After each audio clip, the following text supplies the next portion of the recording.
Так, салам урматтуу мекендештер, саламатсыздарбы. Бизди YouTube'дан көрүп турган мекендештер, биздин кезектеги түз эфирибиз башталмакчы. Бүгүн 26-сы түшкү убакта GosUslugi.ru деген приложение Play Market'ке чыкты. Play Market жана App Store'га чыкты. Эми ошол приложение аркылуу 30-июндан баштап Россияга кирүүчүлөр заявка таштап, GosUslugi ошо приложение аркылуу заявка толтуруп, сервизаны көрсөтүп, качан кирип, качан чыгып кетүү убактысын көрсөтүп, сиздер мындайча айтканда жөнөкөйлөтүлгөн виза алып Россияга кирмекчибиз.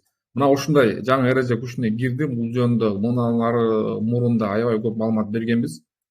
Азырда бышыктап толуктап айтып кетейин деп турам. Приложение чыкты. Приложение чыгышын мен көрүп чыктым жана кыска кантип колдонуу тууралуу инструкцияны видеосун тартып Telegram каналга жүктөдүм. YouTube'дан көрүп турган мекендештерге айтам. Ссылкада, описанияда жана комментарийде турган ссылка аркылуу биздин Telegram каналга өтүп, ошол Telegram каналдан ушул кыскача инструкцияны көрүп чыксаңыздар болот. Мындан кийин кандай болуп суроолор пайда болсо ошого жараша дагы видеолорду тартмакчыбыз. Урматтуу мекендештер, эми GosUslugi.ru тууралуу мен азыр маалыматтарды окуп чыктым. Ошолор тууралуу мен силерге айтып кетсем, бүгүн приложение Play Market'тердин баарына чыкты. Google Play'га чыкты, Ru Store бар жана Apple Gallery бул Huawei'дин, жана App Store бул баарыбыз билгендей iPhone телефондордун баардык ушул телефондорго, мындай айтканда смартфондорго бул приложениени скачать этип алса болот. Кайсы тилде чыкты? Бул англис тилинде, армян тилинде, казак тилинде, кыргыз тилинде жана тажик тилинде чыкты. Ушул тилдерде сиздер заявка таштасаңыздар болот колдонуп. Заявка таштоо үчүн сиздер үчүн регистрация болушуңуздар керек. Аябай кабатыр алып турган мекендештерге айтып кетейин. GosUslugi ачпай калдымбы, GosUslugi подтверждение кылбай калдымбы деген мекендештер да көп болду. Алар дагы ошол приложениени качать этип алып туруп эле ошол жерде зарегистрированияны басып туруп, сиңиз барбы жокпу экенин көрсөтүп, заявка таштаса болот, паспорттуу данныйларды толтуруп. Ал тууралуу да ошол кыскача инструкцияда мен толук көрсөтүп бердим, азыр Telegram каналда видео турат. Эң маани берип айтып кете турган нерсе бул снилсы жок мекендештер бар да, бул жака Россияга кирип аткандарчы, снилсы жок мекендештер дагы ошол приложениедан снилсым жок дей турган болсо, аэропорттон өтүп кирип баратканда автоматически сиздерге снилс берилмек, урматтуу мекендештер. Мына ушундай GosUslugi'си барларды GosUslugi'си жоктор дагы кыжалат болбой Россияга кире берсеңер болот. И самое главное, биз жаңы правила менен киришибиз керек. Ошол GosUslugi.ru приложениясын колдонуп киргиздер. Анан GosUslugi.ru толтурбай койсок, бизде законду болбойбу деген да мекендештер көп суроолор келип атат. Урматтуу мекендештер, GosUslugi.ru приложениясы азыр эксперимент катары жүрүп атат. Бул эксперимент 2 этапта жүрүп атат, урматтуу мекендештер. Биринчи этап мына 30-июнда аякталып атат. Бул ошол аэропорттордо, Москвадагы жана дагы бир ошол Маштаковабы, ошол Казакстан менен наземный жана өтүүчү пропускной пункттарда, таможняларда болчу. Эксперимент жүргүзүп, булар жанагы отчетканы алып, тапшырып, ошол эксперимент жүргүзүштү. Ал экинчи этап болсо, мына ушул приложение аркылуу заявка таштоо, жөнөкөй виза толтуруп, жөнөкөй виза уруксат алуу процесси мына ушул 30-июндан баштап кулай буюрса күчүнө кирмекчи. Урматтуу мекендештер, дагы бул жолу айтып кетейин, бул эксперимент, бул закон түрүнө толук күчүнө кире элек. Бирок, урматтуу мекендештер, көп жерде азыр сөздөр айтылып атат, неофициальный маалыматтар тарап атат, что сөзсүз түрдө GosUslugi.ru толтуруп кириңиздер деп атат. Кирбесеңиздер, кийин сиздерге бул административный нарушение катары балант кылышы мүмкүн. Бул жөнүндө да сөз айтып коюшум керек. Эми, урматтуу мекендештер, дагы бир айта кетчү нерсе,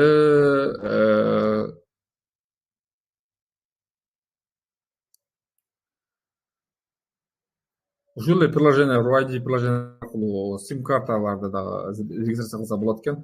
Бул менин түшүнүшүмчө серьезный приложение болот. GosUslugi деген приложениени билебиз да, көпчүлүгүбүз. GosUslugi деген приложениени биз иностранецтер дагы, местный россияниндер дагы колдоно берчү элек илгери бир приложениени. Менин түшүнүшүмчө эми бизге ушул GosUslugi.ru деген бул биздин мигранттар үчүн, россиянин эмес чет өлкөлүктөр үчүн ушул GosUslugi.ru приложениясы да ошол мурунку гостуга окшогон чоң приложение болмокчу. Негизги приложениедан болмокчу. Кайсыл посттордо, кайсыл аэропорттордо эксперимент жүргүзүлүп атат мекендештер. Шереметьево, Домодедово, Внуково, жалпысынан бардык эл аралык Москванын шаарынын аэропортторуна жүрмөкчү. Жана ошондой эле бир эле Казакстан менен жанагы машиналар өтчү пропускной пункт, ошол таможня Оренбург областында жайгашкан Маштакова деген ошол пропускной пунктта ушундай эксперимент жүргүзмөкчү. Башка мисалы үчүн сиз Питерге барам деп турган Питер болчу. Тура эмес мага берип койгойлу. Так. Питер жөнүндө жооптор, эгер Питерге барам деп турган болсо, мага мекендештер, анда сиз урайдыны толтуруп шарт эмес, бирок булар киргендердин баардыгы үчүн бул сөзсүз түрдө жатат, бирок заявка таштап туруп, бирок жөн эле кирип кете берсеңиздер болот да, менин түшүнүшүмчө ушундай. Сиздер бирок Екатеринбургда, мисалы үчүн, башка областтарда, башка шаарларда сиздерде ошол урайдыны кантип текшерет, бул жөнүндө азыр так маалымат жок. Мунун баары ошол 30-июндан баштап көрсөтүлмөкчү, бирок эксперимент жүрө турган аэропорттор деп булар ошол Москванын негизги эл аралык аэропорттордун баарын көргөзүп атат. Ошондой эле ошол Маштаковада, Оренбург шаарындагы, Оренбург областындагы Маштакова пропускной пунктунда дагы ушул эксперимент жүрмөкчү. Менин түшүнүшүмчө, урматтуу мекендештер, ушул аэропорттон билет алгандар, ушул аэропорттон өтө тургандар сөзсүз түрдө госуслуг урайди приложениесин толтуруп анан өтүңүздөр. Себеби бул жерде эксперимент жүрмөкчү бардык граждандар үчүн. В том числе Казакстан, и в том числе биздин Кыргызстан да ошонун ичине кирмекчи. Ошол урматтуу мекендештер, дагы эмнени айтып кетейин. Азыркынча негизги маалыматтар ушул. Мындан ары силердин сурооңуздарга карап дагы маалыматтарды чыгармакчыбыз. Эң негизгиси Россиянын СМИлеринин көпчүлүгүн окуп чыктым. Алар айтат, бул приложение мигранттардын жашоосун жеңилдетүү үчүн деп чыгарышат. Жеңилдет, упрощенный вариантта кылыш үчүн деп. Бизге жеңилдик тартылып аттыруу бар. Канчалык деңгээлде жеңил болот, аны убакыт көрсөтөт. Мен ойлойм, бизге кайра татаалашып жатат. Биздин жашоочу мындай приложениянын астынан биздин жашоо Россияда аябай татаалашып жатат. Мен ойлойм, бул менин видеомду көрүп турган болсо, биздин бийлик өкүлдөрү, биздин МИД мына ушул маалыматтар тууралуу, мына ушундай ситуациялар тууралуу көңүл буруп, өздөрүнүн коллегалары менен сүйлөшөт деп ойлойм. Бирок эң негизги нерсе биздин бийликтин негизги иши, негизги аткаруш иши бул Кыргызстанда жашоону жеңил. Мен Кыргызстандан келгенден да бир ай болуп калды. Кудайга шүгүр, жашоо жакшы болуп калып, иштесе болот экен бул жерде дагы. Стройкада эң жөнөкөй ишчилер күнүнө 2000 сомдон алып атабыз дейт. Мен ойлойм, бул деле жаман эмес акча. Ошол көптөгөн Жалал Абад шаарында стройкалар жүрүп атат. Мен ошол суроо сурап атам. Көпчүлүгү доволен да. Күнүнө 2000 сомдон ак төлөйт экен. Мына ушундай.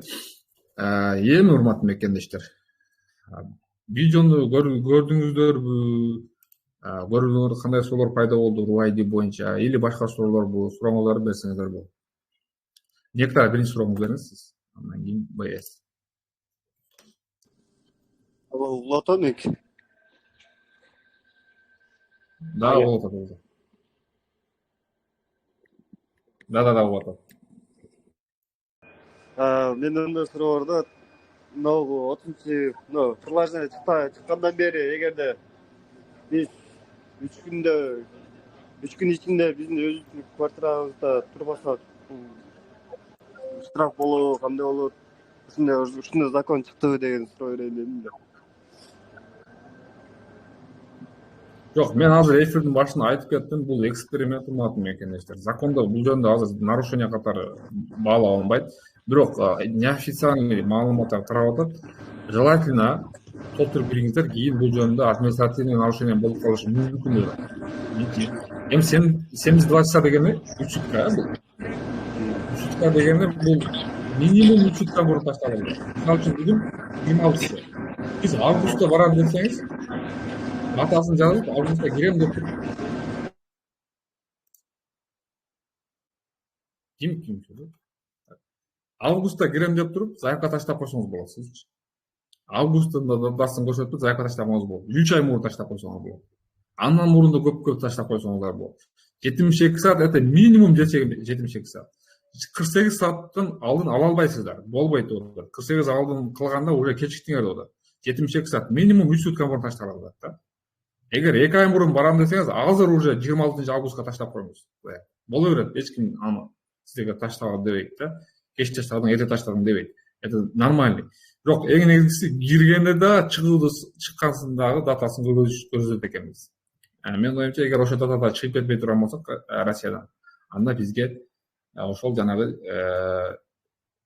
кандай 90 180 ошол мыйзам күчүнө кирип иштеп калышы мүмкүн. Мен оюмча азыр анда убакыт көрсөтөт. Нектар аябай шум болуп атат сиз жакта. Сүйлөңүз, болбосо комментарийге жазыңыз угулбай атканбыз. Мен сурам негизи кирди чыкты эмес болчу да, азыр жакшы болот го. Шум болбой элеби? Эми жакшы болуп калды, айта бер. Но приложение биз кирсек, катталсак, бул отслежка болот да туурабы? Эгерде биз регистрациябыз каерде болсо, биз ошол жерде жашабасак, 3 күн ичинде өтүп кетсе, биз объяснитель жазыштуу керек деп кандай болуп калат? Ушундай нерсе чыктыбы деп сурайбыз. Отслежка ал башка закон, башка правила, башка эреже. Урбайды бул только сиздерге виза үчүн кирүүгө уруксат алуу болду.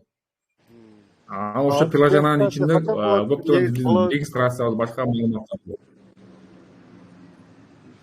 Слежка боюнча ал 10 сентябрдан баштап күчүнө кирет.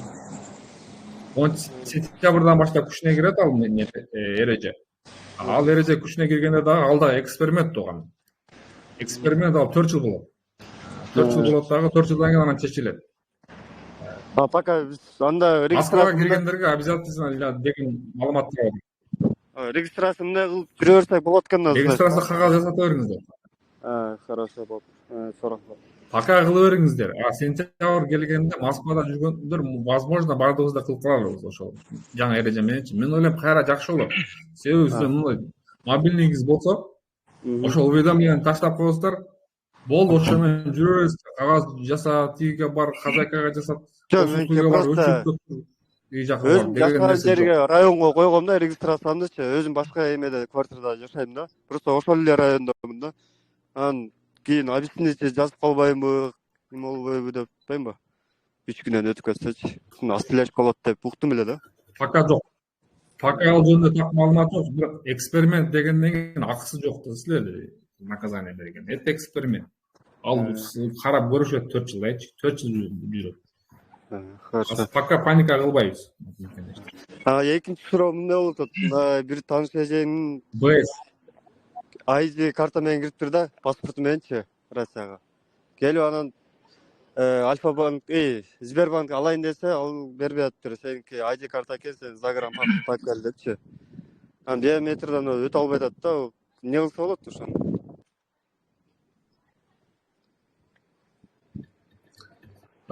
Бере турган банктар бар. ВТБга барып көрсүн, дагы башка банктарга барып көрсүн. Трудовой договор барса, кошо көтөрүп барсын. Копиядан чыгарыпчы? Копия эмес, көтөрүлө барсын трудовой договор оригиналын эле. Ошо трудовой договорду көрсөтсөңүз, обслуживать этиш керек. Сбербанк үчүн. Хорошо болот. Рахмат. Или башка банктарга барсын. Башка банктар толтура бара берсин любой банкка. Сүйүнүп ачып бере турган банктар бар. Биос. Анда айта бериңиз. Мото? Айта бериңиз. Баке эмес. Рахмат, жакшы. Ооба, айта бериңиз. Мен суроом, жана обедте рейстер чыкпадым да.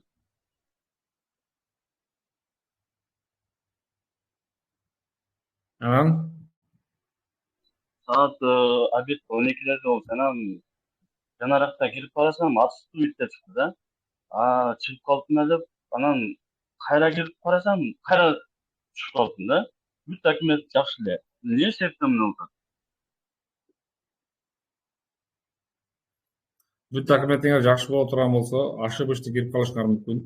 Подозрительный перевод, операция финансовый жана банктан картага переводдон түшүп калышыңар мүмкүн. Себептери аябай көп. Документтер жакшы болгондо ошол переводдон асанам түшүп алышат көбү. Бирок кайра эле чыгарыш керек. Перевод андай Себеби переводко алиги текшеришет да. жок, переводдон бир андай нерсе жок менде. Бүт жакшы да. Анан кирип, бая кайра чыгып, анан азыр кайра кирип калдым да. Ошол кызык болуп атат. 2 күн, 3 күн күтүңүз. Анан кийин чыкпай кайра тура турган болсо, анда узакка турасыз дагы. Ал учурда уже сиз МВДга барыңыз. Полициянын отделениясына барыңыздар. ФМСке барып өчүрүп отуруп башыңарды оотуп, полициянын отделениясы бир аз бошураак болот. Барып ошол жерден приемныйга, жанагы ресепшн деп коет, регистрация деп коет, ошол жерге барып туруп эле по указу президента келдим, чтобы легализоваться деп айтыңыз. Түшүндүңүз, Эртең барсам болобу? Бир-2 күн күтүп туруңуз, может, пашып кийгизип алып кайра чыгарып коюптур дагы. Ошондо 2 күндөн кийин чыкпай кайра базада калды, рестеде болсоңуз, анда сиз отделенияга барышыңыз керек. Анан мен азыр эртең оформление болушум керек да, дагы жумушка. Ал деле официальный да. Ал кандай болот анда? Оформление кылышабы же кылышпайбы?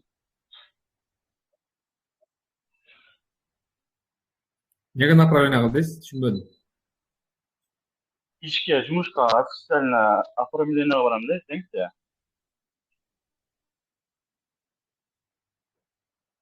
Бара бергиле оформление боло берди. Боло берет, а? Унчукпай бара оформление болуп, договорду алып жүрө бергиле. Хорошо. Ал болсаңыз сизге плюс болот договор. Вериңиз. Ишкана үчүн, возможно, будет вопрос. Макул, түшүндүм. Вериңиз.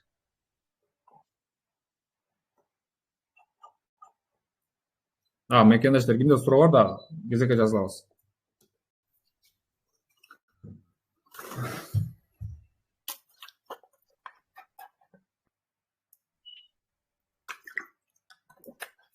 Так, Айкыз. Айкыз, микрофонуңду жагып айта бериңиз. Assalamu alaikum, кандайсыздар, жакшысыздарбы? Эми мен почтамдагы эмеге түшүп калыптыр да, реестрге. Эмне кылса болот? МВДга барыш керекпи? МВДга барыш керек, мекендештер. Бирок эми Полицияга барыш, полицейский отделениясына эле барыш керек. Регистрациясы бүгүн жана миграциямайдын аркасына печать бастырайын деп барса, МВДга барганбы, короче, ошол жерден кармап отуруптур да бүгүнчү. Анан штраф төлөп азыр келе айтам дейт. Анын регистрациясын жаңы жасатыш керекпиз, аны получается кечээ жакында эле граница чыгып келип анан жасаткан болчу да. Штрафты басыптыр, печать жок деп басыптыр. Анан кийин реестрден чыгарыш керек эле да алар ошо заявление менен, штраф менен баары бүтүш керек эле. Чыгарбаптыр да ошо. Башка областка коюлган болчу да, анан сен по месту ошо коюлган эмеге жашабай атыпсың деп штраф салыптыр.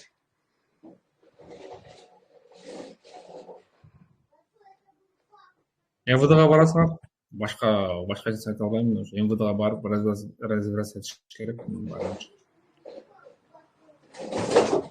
Кайра эле регистрация койгон жергеби? Бара берсиң кайра. Ооба. Эми жанагы раз неме штраф кылдыбы? Штрафты эмне үчүн кылды? Ошо штрафтын негизинде реестрден да чыгып алыш керек эле да. Полностью бир штраф менен бүтүрүш керек эле. Ошо телефон именно миграционный печать жок деп туруп, миграционный печать жок деп туруп басыптыр. Эми сиздер жок, ага деле эми ошонун негизинде, штрафтын негизинде. Эмнеге кылыш штрафтан? Жана ошо регистрация коюлган үйдө сен жашабай атыпсың депчи. Ошого эме кылыптыр.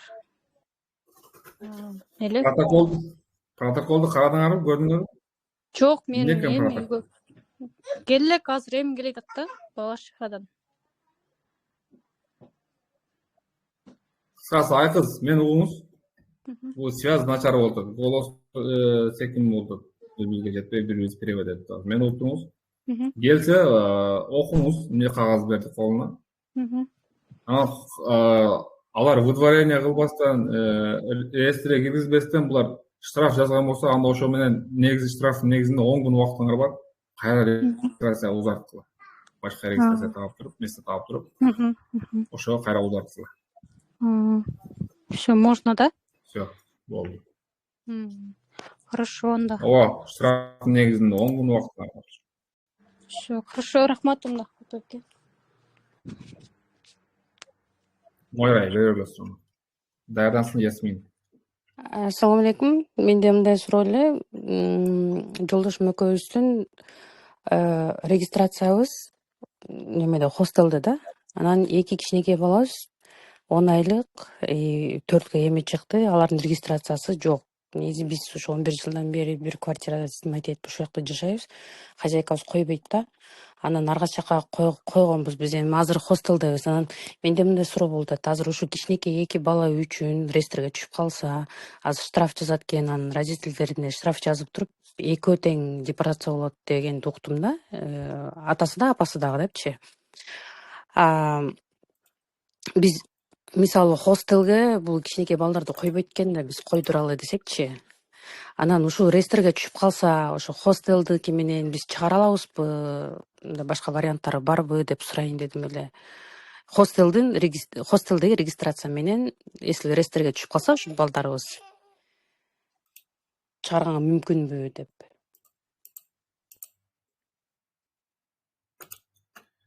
Жаш балдарды чыгаруу процедурасы каралбаган закондо негизи. Указда да көрсөтүлбөптүр.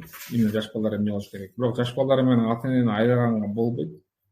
Эми Россия деген ушундай өлкө азыр кайраса ажыратып деле коюп атат, бөлүштүрүпчү. Анан баласын отдельно жөнөтүп, апасын отдельно бөлгөн учурлар да аз катталып атат. Посольство бир 5-6 жаш баланы кароосуз калганды өздөрүнчө булар Кыргызстанга жеткизишти. Эми мындай, бир вариант ошол группаларда жүрөт, жаш баларды чыгарып беребиз депчи. Мен 100% гарантия берип айта албайм чыгарып жүрүшүнө аларды. Бирок бул эми через договорняк бүтүрө турган болсо, анда возможно болоттур. Себеби алардын эрки да. Бул ата-эне менен болуш керек бала деп туруп, ошонун негизинде менен силерге штраф коюп туруп эле жөн эле калтырып коюшу мүмкүн. Мен деле ушундай учур болгон. Мен деле ошол 2 кызым регистрациясы жок жүргөн. Бирок биз реестрге түшпөдүк. Мен буларды эмне кылышым керек десем, мен отказ келди регистрациясына. Отказ келгенде мен сурадым, эмнеге отказ келди десем, Сахаровдон өткөрбөйсүңөр убагында деди. Эми эмне кылам десем, Сахаровдон өтүп келесиң деди. Отделениеге кетсең штраф кылабыз деди. Через штраф регистрацияны узартабыз деди. Бул дагы бир вариант силерге. Ошол. Кыскасы реестрге түшүп калган болсо, чыгарабыз дегендер менен сүйлөшкүлө. Акча берип чыгарасыздар. Чыгарып алгандан кийин уже регистрация кылышың возможно ошолор жардам берет. Или өзүңөр бир үй таап түшөсүңөр да ошол жерге баардыгына регистрацияга турасыңар. Силер перерегистрация кыласыздар. Кто в хостеле прописан. Перерегистрация кыласыңар. Балдарыңар дагы ошо штрафтын негизинде регистрацияны ошо бир жерге коесуңар. Кечириңиз, штрафты канча кылып жазат экен? Чоң сумма эмеспи? 2000ден 7000ге чейин. Сиз кандай нарушение кылсаңыз, сизге кандай жазылса, ошондой эле болот. Анан мен эме баягы трамвайдан тройкамда акчам жок болуп калган экен. Мен сумкаман картамды алып башка жакта контролер келип калды да. Бирок мен төлөйм деген деле неме болчумун да, баламды отургузуп, самокаттын жанына коюп, кайра бурулуп, мен картамды алып чыкчакты контролер келип калды. Бирок эми ал көрдү, бирок все равно требует этип туруп алды да. Келип түшүндүрүп айтты. Я все видел депчи, тиги контролер кишичи. Но камера, бул жерде камера болгондон кийин я обязан там заявление жазышка деп, то есть заявление штраф жазышка деп ошентти да. Анан через госуслуги жазды мага штрафты, бирок госуслугума келген жок, номериме келди эме штрафты төлө депчи. Анан кызым студент эле, 2-курс медицинада окуйт. Анын документи таза, бирок эмеден өтө эле Сахароваданчы, картасын блоктоп коюптур, реестрге түшүп калыптыр. Сахаровадан өтүп келгенде чыгышы мүмкүнбү? Ушундай болгонбу? Же чыгарыш керекпи? Ошо кагазды чыгышы мүмкүн. Өткөндөн кийин, Чыгарганга аракет кылгыла. Мен силерге советую. Себеби 10-сентябрдан кийин чыгаруу дагы өтө жок болуп калат. Указ срогу бүтөт да. Путиндин указынын срогу бүтөт. Сентябрь ондачы. Ошон үчүн чыгарганга аракет кыла бергиле. Сахаровадан өткүлө дагы заявление жазгыла бар. Мен өтүп келдим, мынакей нарушением бар болчу. Мен эми чыгарса болот деп ойлойм. Ошо эртең немеси акыркы экзамени болчу да. Причинасын азыр Причинасы ошол эле окшойт да, Сахаровасы эле жок, анан калгандары документ. Ооба. Эми биз жүрө береткенбиз да, ошо каникулга чыксаң анан өтөбүз деп койгон элем мен да өзүм. Анан ага чейин эле окусун, эртең акыркы экзамен болуп, анан кийин эртең бүгүн өтүп кел десем, бүгүн уже кеч болуп калды да. Экзамен эмеден консультациясынан чыгып. Түшүндүм, рахмат.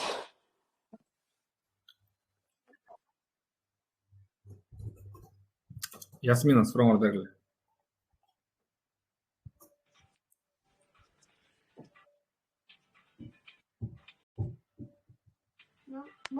Ясмина. Мен дагы бир суроо берип алайынчы. Эми регистрация кылып турган тааныштарыңыздар жок беле? Жок, мен иштешпей койдум алар. Жок азыр. Хорошо. İştesem balaya kaldığında ekstra savaş problemi болуп калат. Так, Ясминанын суроосун окудум комментарийде. Госуслуг Кыргызстанга кетип жатып, руайди толтурат. Жок, урматтуу мекемештер. Кетип жатканда жөн эле чыгып кете бересиңер. Кирип аткандар үчүн эле руайди чыгат. Россияга чыгып кете турсаң, Россияга кандай кайра кызыгы жок да, кайра кетип атасың. Чыгып кетсең болду дейт. Россияга кирип атып, минимум 38-72 saat 3 сутканын ичинде заявка ташташ керек. Минимум. 48 saat калып калса билетиңер уже все, болбойт 48 saat. 72 saat 3 сутканы мурун ташташ керек. Это как минимум. Бирок бул деген сөз 72 saat мурун ташта деген эмес. Сиздер кааласаңыздар 2 ай мурун таштап койсоңор болот. 3 ай мурун таштап койсоңор болот. Заявка таштай бересиздер. Мен инструкцияда баарын көргөздүм. Ошол. МММ. Assalomu alaykum. Quvvatbek qandaysizlar? Alaykum. Yaxshi, rahmat. Darslar yaxshi. Quvvatbek, men so'rayin degan narsam, kecha kundemeye chiqib keldik chegaraga. Anan nemesini surog'ini 1 yil qilib yozib qo'yibdi. 3 jolu neme topshirdim, registratsiya chiqmay aytadi. Endi dag'i bir chiqib kelib olsam bo'ladimi? Ertaga bir kuni. Uspet etmey kalanbı. Kaçan çıktınız ele özü?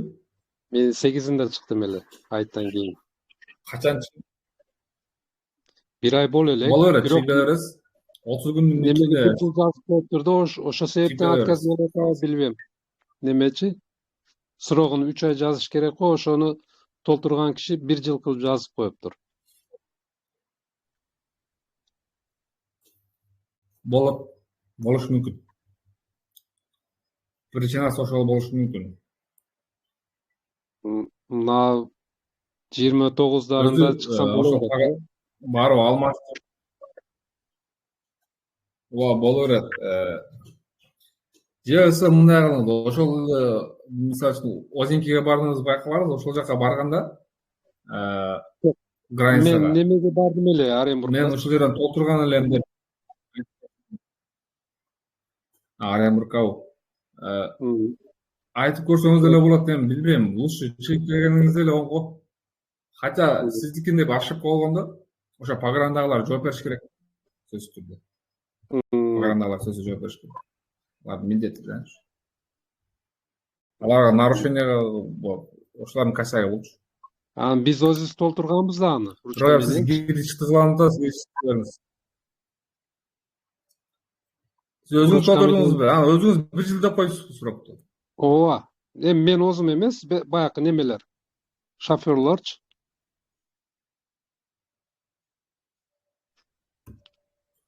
Шофёрлор бир жыл Ошо кылып жабып шофёрго койгон. чалып айтыңыз, акчасын өзү алып келип берсин ошон үчүн. Өзү бекер алып келсин. Убара кылып. А так болот, азыр чыгып алсам болот. Мисалы үчүн бир күн чыгып кетсем болот. Закон не 26 запрещает сиздичи. Чыгып кире бересиз 30 күнүн ичинде. Андай неме жок. Өтө көп кирип чыга бергенде анан подозрение кыла баштайт. Майыл, рахмат. Ошону билейин дедим эле. Ерматова.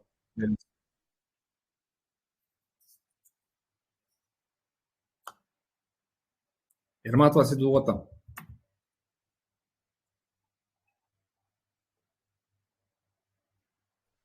Адашып кол көтөрүп алдым. Кубатбек. Макул. Мат мекендештер, анда бүгүнкү эфирибизди жыйынтыктайбыз. Катышкандардын баарыңызга рахмат. Госуслуг Рубайдын приложениясына ссылканы ушу видеону кошо таштадым группага. Каналга, Telegram каналга, и ушу WhatsApp группага да таштадым. Бөлүшүп коюңуздар. Издегендерге ушул маалыматты. Жана Telegram каналга активно подписаться болуңуз. Азырынча бекер, бирок канал закрытый болду элечи. Жакын арада ошондой бир система түзөбүз, что каналга жазылуу платный болот. Азырынча бекер. Тууган доктурга айтыңыздар, ссылканы менен жазылып алсын. Баардыгы. Кийинки эфирде жолугушканда саламатта турабыз. Сурооңуздарды комментарийге калтырабыз, биз-бизге активно жардам беребиз. Рахмат.